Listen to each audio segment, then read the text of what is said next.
ورحمة الله تعالى وبركاته. عليكم السلام ورحمة الله تعالى وبركاته. الحمد لله رب العالمين والعاقبة للمتقين والصلاة والسلام على رسوله سيدنا محمد وآله وأصحابه أجمعين. أما بعد، فقد قال الله تعالى في القرآن العظيم وفي الفرقان الحميد بعد أعوذ بالله من الشيطان الرجيم بفضل بسم الله الرحمن الرحيم ولا تحسبن الله غافلا عما يعلم الظالمون. صدق الله العظيم. وقال سيد البشر خاتم الأنبياء المرسلين محمد رسول الله صلى الله عليه وسلم: يا عبادي إني حرمت على نفسي وجعلته محرما بينكم إلى آخر الحديث. صدق رسوله النبي الكريم.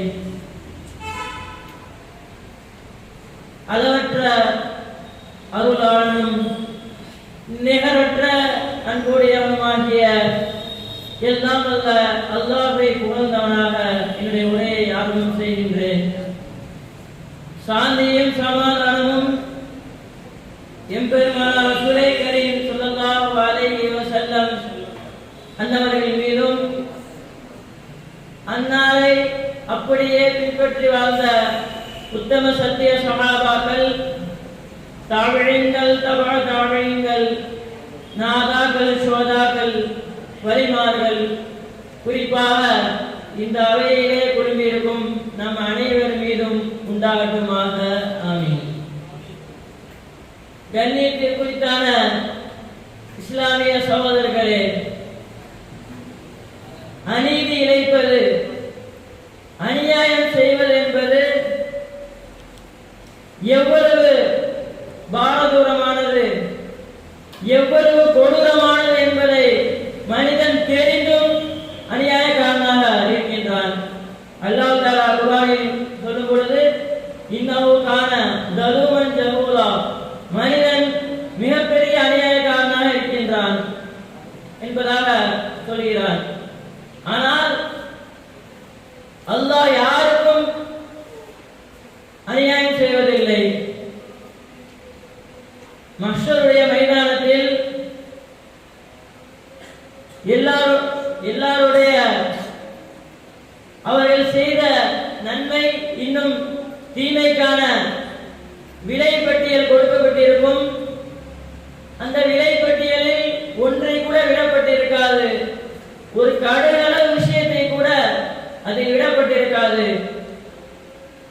அந்த மஹ்ஷர் மைதானத்தில் உள்ள மக்கள் சொல்வார்கள், இது என்ன விலை பட்டியல், இதில் ஒரு விஷயத்தை கூட விடப்படவில்லையே என்று வியப்போடு சொல்வார்கள். அந்த அளவுக்கு கடுகளவு விஷயத்தை கூட அதில் விடப்பட்டிருக்காது. فَمَنْ يَعْمَلْ مِثْقَالَ ذَرَّةٍ خَيْرًا يَرَهُ, யார் அணு அளவு நன்மை செய்வாரோ அதையும் காண்பார். وَمَنْ يَعْمَلْ مِثْقَالَ ذَرَّةٍ شَرًّا يَرَهُ, யார் அணு அளவு பாவம் செய்திருக்கிறாரோ அதையும் காண்பார் என்பதாக அல்லாஹ் தஆலா தன்னுடைய திருமறையை கூறி காட்டுகின்றார். எனவே அல்லாஹ் தஆலா யாருக்கும் அநீதம் செய்வது கிடையாது. நபி ஸல்லல்லாஹு அலைஹி வஸல்லம் அவர்கள் அல்லாஹ் தஆலா கூறியதாக ஹதீஸே குதுஸியில் சொல்வார்கள், யா இபாதி இன்னி ஹர்ரம்து அலா நஃப்ஸி, அடியார்களே, அநியாயம் செய்வதை எனக்கு நானே ஹராமாக்கி கொண்டேன். வஜஅல்துஹு முஹர்ரமன் பைனக்கும், இன்னும் அதை உங்களுக்கும் ஹராமாக்கி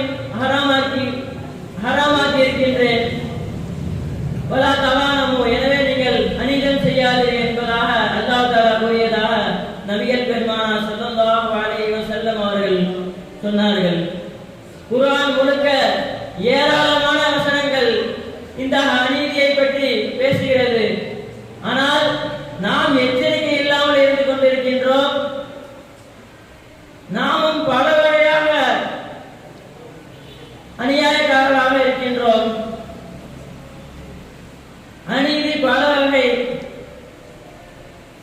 ஒரு மனிதன் மற்றொரு மனிதனுக்கு அநியாயம் செய்தாலும் சரி, ஒரு மனிதன் மற்றொரு விலங்குக்கு அநியாயம் செய்தாலும் சரி, அதுவும் அநியாயம்தான். நபி ஸல்லல்லாஹு அலைஹி வஸல்லம் அவர்கள் சொன்னார்கள், ருத்திவத் ஃபி கர்ரத்தின், ஒரு பூனையுடைய விஷயத்திலே இரவு முழுவதும் நின்று வணங்குகின்ற ஒரு வழக்கசாலியான பெண் வேதனை செய்யப்பட்டால் எதன் காரணமாக? லா தஅன்ஹா, அந்த பூனைக்கு அவளும் உணவளிக்கவில்லை, வெளியிலும் விடவில்லை. வெளியில் விட்டிருந்தால் தாக்குலுமின் குசாசில் அறுதி, பூமியில் தனக்கான உணவை தேடி சாப்பிட்டு இருக்கும். ஒரு பூனைக்கு அநியாயம் செய்ததற்காக ஒரு பெண் மறுமையில் வேதனை செய்யப்பட்டார் என்பதாக நபி ஸல்லல்லாஹு அலைஹி வஸல்லம் அவர்கள் சொல்லி காட்டுகின்றார்கள். இந்த ஹதீஸின் மூலம் நாம் விளங்க வேண்டியது என்னவென்று சொன்னால், அநீதம் மனிதனுக்கு செய்யப்பட்டால் மாத்திரமல்ல, ஒரு விலங்குக்கு அநீதம் செய்தாலும் நாளை மறுமையில் அதற்கான தண்டனை உண்டு என்பதாக நபிகள் பெருமானார் ஸல்லல்லாஹு அலைஹி வஸல்லம் அவர்கள் இந்த ஹதீஸின் மூலம் நமக்கு சுட்டிக்காட்டுகின்றார்கள்.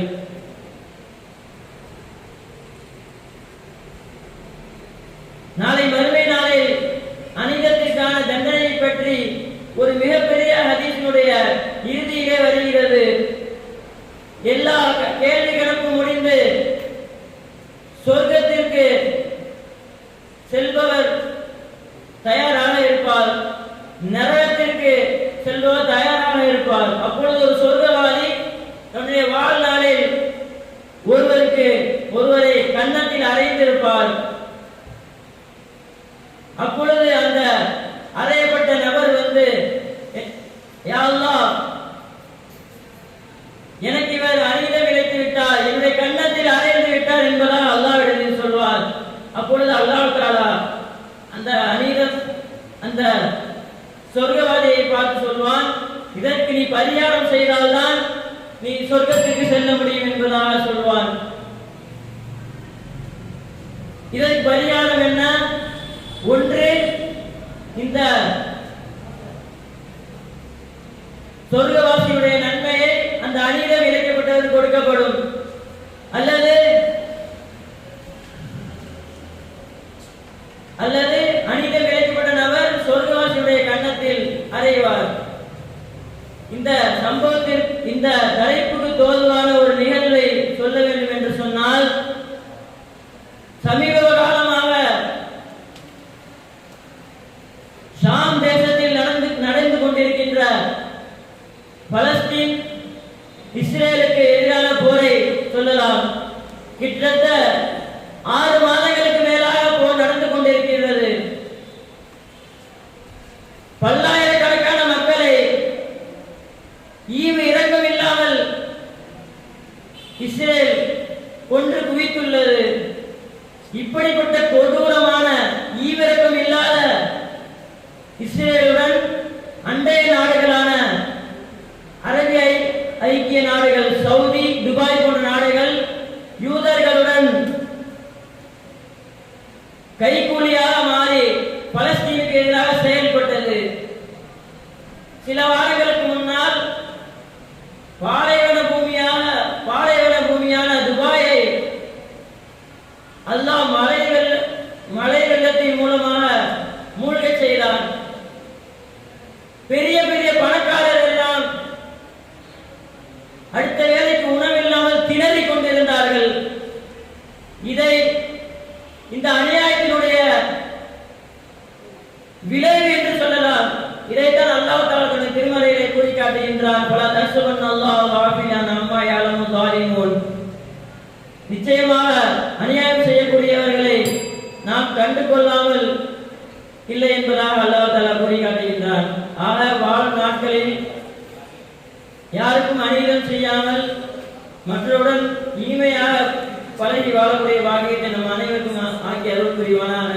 வாஹிர் தஅவானா அல்ஹம்துலில்லாஹி ரப்பில் ஆலமீன். அஸ்ஸலாமு அலைக்கும் வரஹ்மத்துல்லாஹி தஆலா